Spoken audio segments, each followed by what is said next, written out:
All right, cool.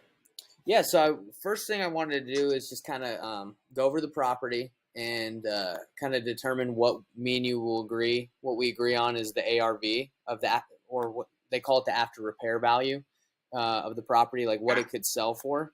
Because once we establish like what it could sell for, then we're able to kind of like have a good conversation of like what my offer would be, what you guys can make on it. Um, so you said you haven't done too much research on it, like on the property, like what it could sell for. I just don't know anything about like cash offers. I know that typically they're 70 or 80%, and that most of that market implies some form of flipping, so or assumes it. Like, if there's not much flippability, aka improvement to be Mm-hmm. added, then I would understand from your perspective that it would not be as worth it. Yeah, Um, yeah. And at that point, if the house doesn't really need that much work, its best option for you is just to list it with a real estate agent or sell it yourself for sale by owner. I mean, yeah, we still buy turnkey properties from people that just don't want to deal with it, but they still give us a good enough deal. And I'll show you in the analyzer that we have, like a little spreadsheet, like at what point it's still beneficial for us to buy it, even if the house isn't turnkey, like it doesn't need any work. Does that make sense? uh-huh. Okay, so let's take a look at the house. So Zillow is not always accurate, but it's kind of the first glance I take a look at is to see Zillow says it's worth 198,700. Does that seem from Yeah. So I had a realtor do comps, okay? and she said between her comps showed between 198 and 189 Okay, and 190 and 198. okay, And then she said, based on recent experience and some shells, she sells here in Baytown. hmm Recent experience sells recently, that it's possible we would get offers higher than that. But for financed offers, you're going to have to get an appraisal, and it's the issue would be the appraisal. She thinks the appraisal would not go much higher than about 198 or 200. okay. And so, does that make sense? Yeah, no, it makes sense. But in order for it to get appraised, the property's gonna have to be in great condition, right? Like you Yeah, want, if you in order for someone to lend on it, like a bank to lend on it, they're definitely going to want, yeah, it's got to be good shape. So I use this other yeah. software called PropStream. It helps us run comps, and it's saying that the Okay, estimated value is 194. So I think we're okay, starting yeah, from what she said, from what you're telling me that yeah. You're right at the midpoint of what she said. right. So the after repair value is probably right around 194, and that is it being in good condition. That it can get bank to lend on it for a traditional buyer to buy it. Okay. So what we do is we take this information and I put it into this little spreadsheet for you, and I can email you the spreadsheet after our conversation, so you can review it with your wife and decide what you guys want to do. But it kind of breaks down the fees and the options. Sorry if my internet's a little slow. You're fine. Let's see. So did you get off of work? Yeah, I'm at work now. Oh, you are? Okay, just taking a little break from it. Yeah, my job is pretty flexible, so Cool. Okay. What do you do, if you don't mind me asking? I'm a, no, I'm a pastor. Cool. And so but you're this is a rental, so you're still gonna stay in the same area, right? You're not going Yeah, anywhere. we own a separate home. Yeah. We lived in this house that we're talking about until about a year ago, and then we moved out, bought our new home, and have been renting it out since then. It's a good way to create wealth, buy a house, move out, and keep it as a rental. Yeah, Has it been a decent experience until this one that's currently going on with the renter not paying? I mean, yeah, the money of it's been good. Like we don't like, but it's just this eviction stress, and yeah, this is like really stressful because there's this kind of a catch-22. There's government protections from eviction, but our tenant has refused to sign up for the government Relief the federal program. aid Yeah. for rental assistance. Yeah, and so and that's been when she does that and she's unwilling. And we've even done payment plans for her, and then she misses the payment plan. So it's just been, that's not fun at all. To obviously from her end, like being evicted would suck. And so, but so it's been stressful. So between that and then the combination of houses going up, I know May was the largest increase in house value in U.S. history in a 1 month span. Crazy. So, and we're risking, if it's a bad time to sell and house value still goes up, like that's a risk. But we do have 2 other homes, so like that'll still be good news for us with our other 2 homes. So. No, knowing the tenant, do you think she's destroyed the property, or do you think it's still possibly in pretty good shape? No, I don't think so. I think she's just in over her head with life and trying to, our property management company that we use, is our middleman, and they're pretty gracious and good. Okay. And I imagine that she is, because of their grace, she's paying other bills and letting her property management company, take the hit. Yeah. So it's you're not worried about inheriting or getting back a property that's just completely destroyed. It's not. No, this is not. She's not. As far as I know, she's not. There's no criminal history at all. Okay. And if something like that were to happen, she would have a criminal. We would file charges. So it's of course, yeah. Yeah. All right. No, I don't see it. She's a single mom with 3 kids, and I think it's just money issues and budgeting issues is her problem. Because that's usually where the cash offer comes into play a lot. Is like, okay, a tenant has not taken care of the property. The owner gets it back, doesn't want to do the repairs, doesn't want to waste the time, and that's kind of how we come into play. Sorry. No, you're good, man. My wife was holding up. So we have a 4-month-old, and she was holding him up in the window as if he was knocking on the door. Nice. Cool. Yes, and just a heads up. I think that 4-bedroom is from HCAD. That's from the county appraisal district, and it's wrong. It's a 3-bed, 2-bath. It's actually a 3-bed, 2.5-bath. Okay, right here. So 3-bedroom, 2.5 bath. That is correct. Okay. Yes, that is correct. HCAD or appraisal district is not correct. Okay. I told them once, and I've given up telling them. Yeah. Well, no worries. Well, I'll make this quick. It's pretty much we just put the numbers in, and we basically see if we feel good of where they're at. So, 190. I put 198 is the after repair value if we got it in pretty good shape. Right. 5.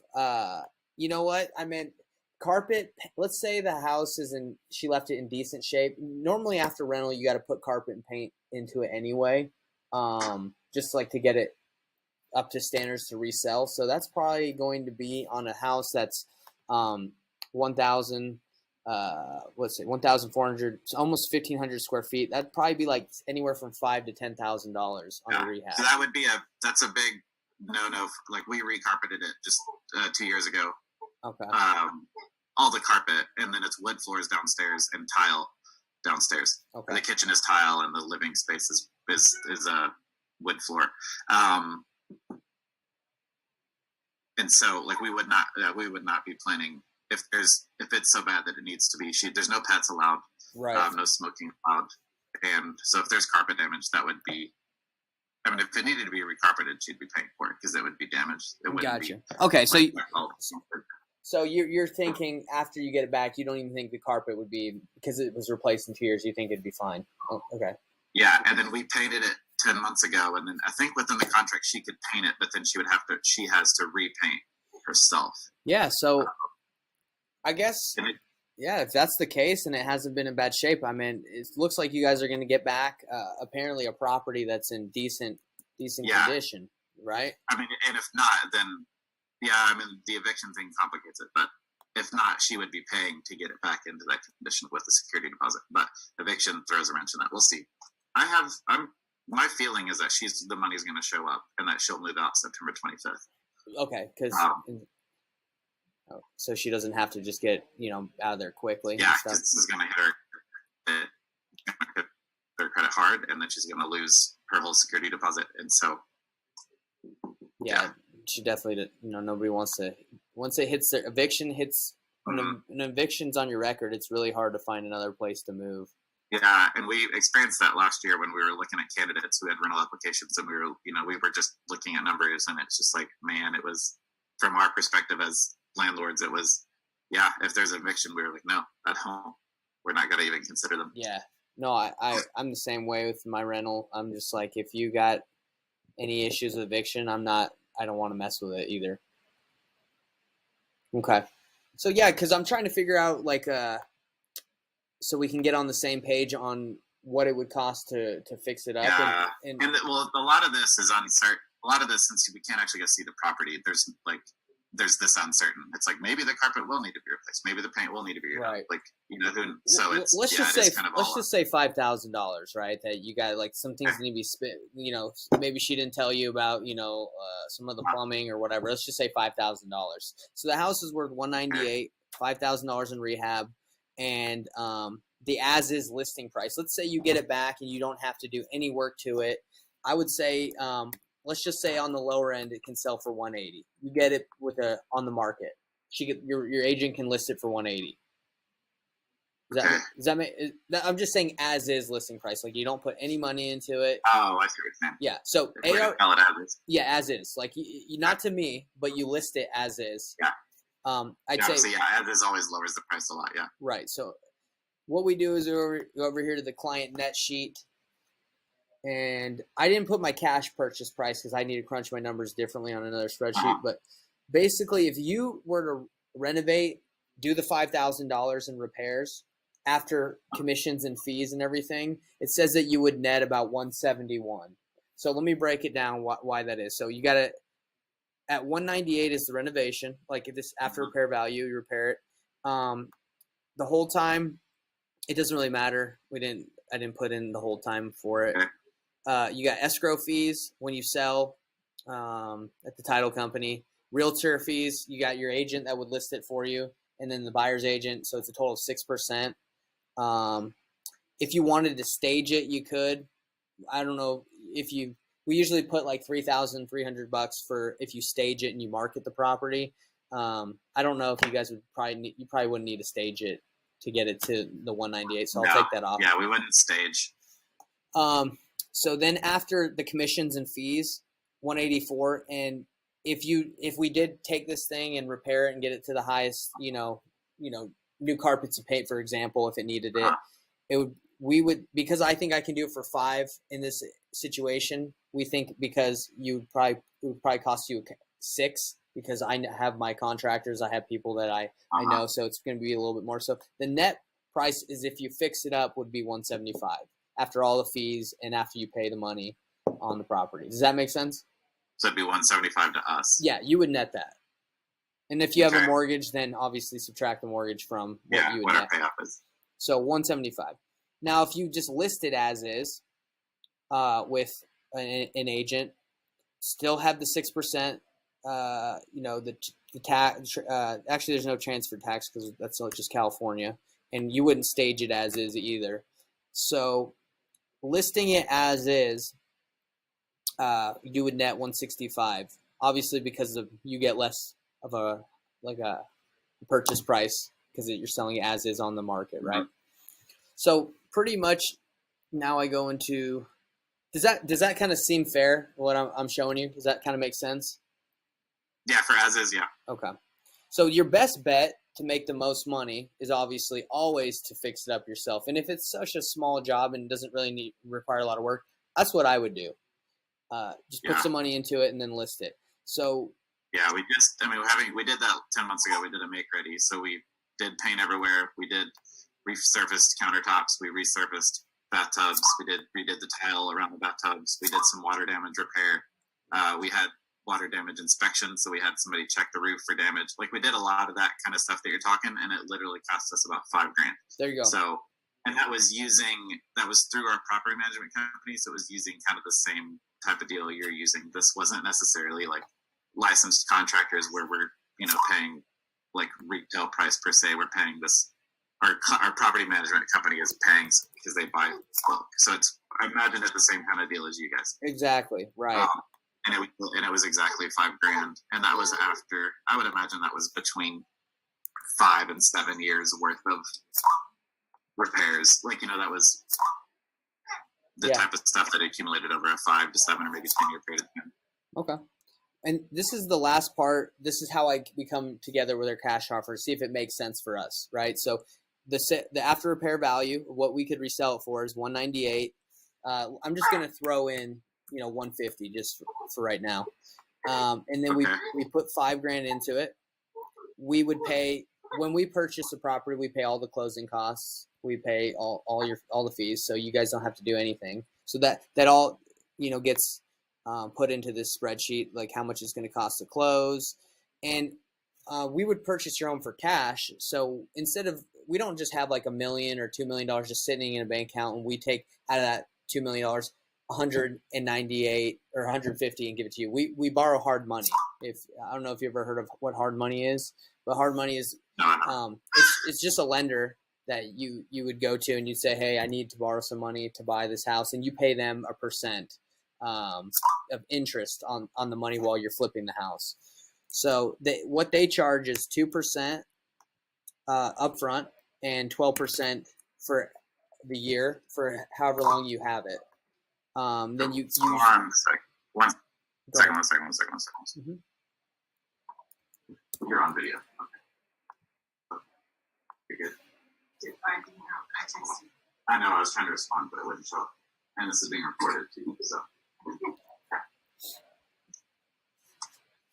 All right. We good? Yeah, we're good. Okay. So anyway, if I bought the house at 150, it says after my costs and putting all the money into it, I'd make $16,000.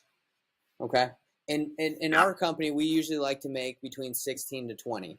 So at 150, that would be a good deal. I would say that'd be a good deal for us. We'd be able to purchase the home cash as is. But that doesn't mean it makes sense for you. I'm just kind of showing you our numbers where, we buy properties just because this one doesn't need a lot of work.